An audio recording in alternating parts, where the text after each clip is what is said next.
I'm Claire, and it's my pleasure to welcome you to this, the final episode of DORA Talks, the podcast from Thomas Murray in which experts from the worlds of banking, funds, risk management and cybersecurity explore the EU's Digital Operational Resilience Act. Until now, your host has been Shreeji Doshi, who's working with our cyber advisory team as its Director of Governance, Risk and Compliance. But today, Shreeji gets to switch places. In this, our last episode, Shreeji talks to Alistair Purdy. Alistair is a senior analyst in our cyber advisory practice. Basically, if anyone knows what the regulators are hoping to achieve with DORA, Alistair does. We hope you enjoy this discussion.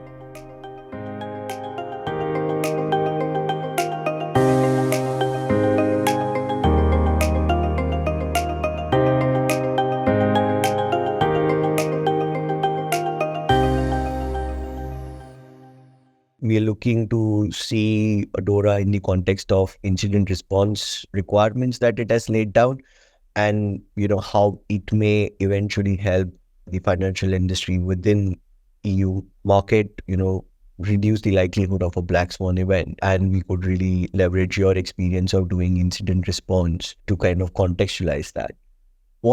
On my reading of DORA, what I've gathered is that DORA has laid down quite prescriptive requirements around incident response, which I have, in my experience, have not come across in most standards. It's going to a significant level of details on certain areas. One of them is incident response management process. It's being prescriptive to indicate that the process should indicate some sort of, early warning indicators. So the incident response management process is prescribing to have organizations put in place some sort of early warning indicators, having communication paths set out, establishing more detailed incident response procedures, not process, but procedures, communication to management bodies. In your experience of doing IR and reviewing incident response plans and processes of various organizations, do you think organizations have already captured this, or they might have to relook at that documentation and how they've set up this process to kind of align to the requirements in DORA? Yeah, thanks, Shreeji. Good to be here. Good to be talking about DORA and incident response. So I think from across the experience of responding to hundreds of incidents that I have, I think that there's going to be a wide breadth of how companies are prepared to deal with this. A lot of companies may have those plans and procedures in place, have those documents which they put out in the event of an incident and follow through those step-by-step instructions or those more holistic views. But I think some of the more technical aspects that you need to consider in relation to specifically talking about that requirement from DORA, I don't think many companies will be there yet. Detecting early warning indicators is a very kind of generic statement, and that can take a wide breadth of kind of technology processes, but also people processes. So, for that, you could be looking at, a full kind of security operations center implementation with, advanced EDR or next-gen AV coverage across your estate. But you're then looking beyond just the endpoint. You're looking at your perimeter firewalls, your internal firewalls, all of kind of your SaaS solutions that have access to data. And to understand what data all of those give you in terms of incident response, and also to be able to look at them to find those early warning indicators, that's going to be a complex challenge for a lot of organizations, I would say. Yeah, and indeed, and they would, in my view, as it not many organizations have this capability inbuilt, and they would always have to look for a partner to kind of help them out in this space. As I think most big organizations may look to develop this capability in-house, but a lot of organizations would have to look for a partner in this case. Would you kind of agree to that? Yeah, I'd absolutely agree. Larger organizations may have it or may look to develop it, but there is a significant capital investment and there's significant personnel investment in building up that skill and experience to not just have the tools in front of them, but have the people there that know what they're looking at and understand what they're looking at to see if that indicator they're seeing is an early warning indicator of an incident, or if it's just an IT problem, which is one of the challenges that happens with trying to detect these events before they happen. So I think partners and companies looking for partners will be the best place to get companies ready for DORA and to make sure they're compliant, especially with this particular aspect. Yeah, indeed. And just one last bit, as in if an organization looks to outsource these kind of activities out from an incident management process point of view, they still would have to have some internal competency to kind of follow it through, right? As in, Yeah, definitely. So even kind of outsourcing to a partner, you're bringing a company in to do what we probably manage detection and response to look across their entire estate. They still need some internal competencies to understand what their partner's telling them. To work with that partner in making sure that the things that they raise are reviewed and looked at. To also on a broad level understand the benefit that partner is bringing in and what they can look at. Because you need that person with that business context, that internal understanding of what the business does and where its risks are and where it's seen its risks, to understand where to focus that technology and people process from their outside partner to kind of best secure them and also best comply with DORA. and building upon on that, on the business context piece, one of the other requirements that I see very significantly detailed out within this regulation is how to classify incidents. What are the parameters you look into it, and within those parameters, what are the various components that you would need to consider? And if you have to kind of categorize or classify an incident as a major incident, what are the materiality thresholds? As in, it's going to a very prescriptive level to indicate what should be a materiality threshold, look like to categorize an incident as a major incident. Now, again, this is something very, very prescriptive, not seen before. And in my view, again, this is something that organizations would really look to do within their incident response plan and process to see how they do it, whether it aligns to what DORA has laid out for now. Yeah, definitely. Having looked at the standard myself, it is very prescriptive. It applies some very strict regimens around what a major incident is, which isn't something, as you said, we've seen from any kind of standard or directive before.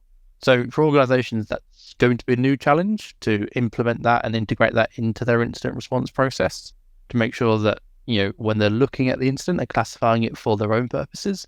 They are also considering if it hits, the requirements from DORA in terms of a major incident. So organizations are going to have to update their plans and processes, but they're also going to have to test them. They're going to have to take the time to run through these scenarios and what we'd call a tabletop exercise to actually understand if, the people kind of at the front line of dealing with it can make those assessments and everyone agrees with what that assessment is. Because when you've got something so rigid and prescriptive, in my experience, you often actually get more disagreement between the parties about what the classification actually is versus whether if you're just deciding if something is an incident or not in a more general sense.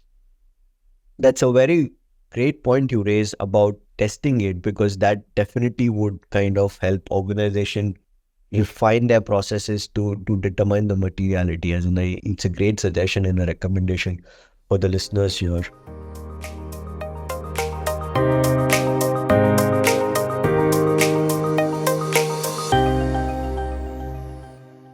On this specific aspects, what is the overall benefit that the regulator is getting out of, doing this harmonization of, incident categorization or classification, into a major incident? What are the benefits you see happening? Yeah, so I think from the regulator's point of view and generally from across the cybersecurity industry, incidents are a bit of a kind of a grey area. We don't really know that they happen to companies unless they're required to tell people about them.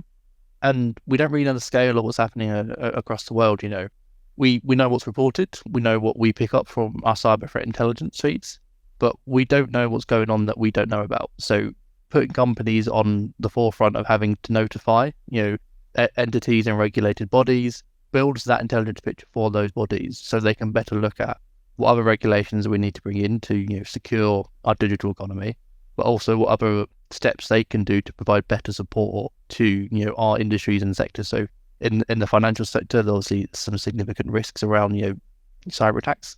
So having the regulator have the context around what is going on, they can take a bit more of a step in pushing that industry towards securing different parts of infrastructure or different parts of the supply chain within financial services. On the notification piece, as in you would have dealt with kind of incidents that required regulatory disclosures, mostly, if I'm not mistaken, around GDPR related areas. what's your experience like? Because what DORA is requesting is an initial report and then an intermediate report if there are some material changes happening to the classification of the incident or the incident itself, and then a final report which kind of to lay down what were the losses, what was the impact, what are the corrective measures being implemented. So it's going on to that level of details as to, these are the 3 types of reports that at a minimum the organizations would need to kind of provide if there is a major incident. And the intermediate report can be, multiple times to the incident life cycle. Though the timelines have not yet been formalized, we are going to wait for that. In the context of GDPR notification and now this regulation, what are your thoughts? So I think this will be likely what we saw with the initial implementation of GDPR. There will be a few, essentially, for lack of a better phrase, test cases right at the start where organizations do their best effort in that initial notification, in the interim one, and then in the final one, and provide the information that they think is relevant and hits what they need to do. And then we'll have feedback from the bodies that are receiving them around the detail that is needed or isn't needed. There is a very firm understanding now in relation, as you mentioned, GDPR around the timelines involved, the detail that is needed, specifically talking about the UK, for example, the ICO, entities that deal with that, the law firms that help companies make those notifications. They have a very firm understanding about what detail is needed at each stage in order to satisfy the ICO and make sure they're compliant with their obligations. I think we will see a process of that being felt out by law firms or bodies or companies as they go through those notifications in the first probably few years of DORA being fully implemented and fully required. I think it will be a wait and see point on the detail that's required. And then, as you touched on there, in terms of timelines, it'll be interesting to see what timelines fall out of this. As we know, there's the 72 hours with GDPR, but this level of reporting that's required appears to be kind of a level above what GDPR is requiring. So it'll be interesting to see what timelines the different bodies come up with and require, and how well they sit with kind of the companies being required to meet DORA standards.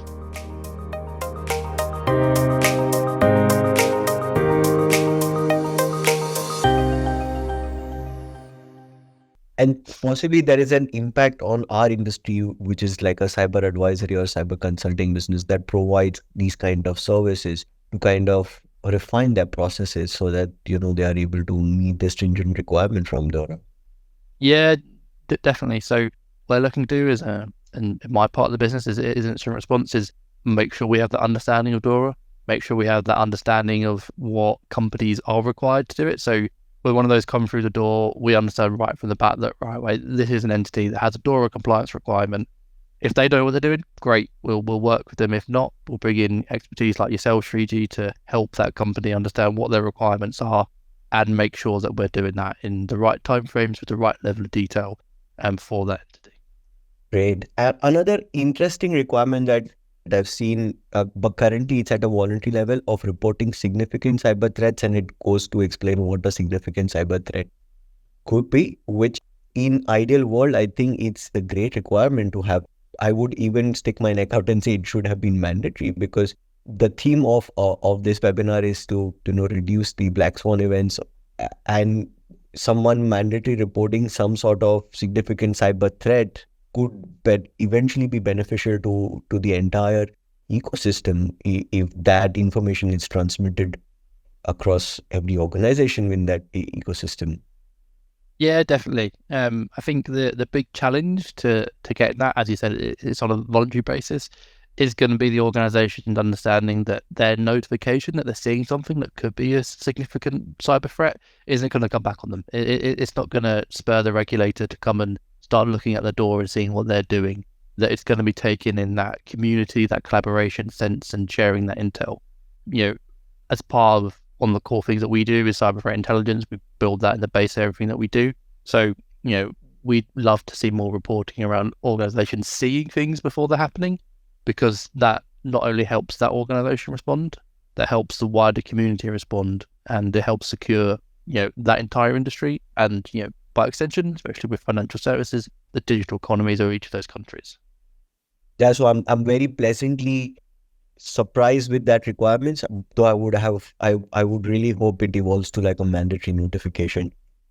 Do you have anything else, Alistair, that you would want to flip the coin on me? So thank you, Shreeji, for all those questions. Just to throw one back to you then. From my reading of DORA, it looks like it's trying to push companies towards having the best practices and the best approaches to dealing with cybersecurity.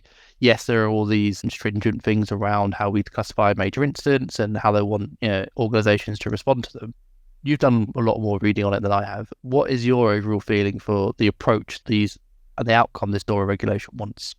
The intention of the regulator is fairly clear. They want to ensure that the financial industry, all the participants within the financial industry are not impacted or less impacted if there is an attack. An attack like SolarWinds, if it's going to happen, it's going to, there could be a huge ramification on the entire industry as such. So it wants to kind of, reduce the likelihood and also the impact of such an event happening. And the stringent requirements that we see on the incident reporting is essentially to kind of reduce that. So in my view, the regulator has done a great job. It's a bit too late, but it's great that it is already catching up to the evolving trends.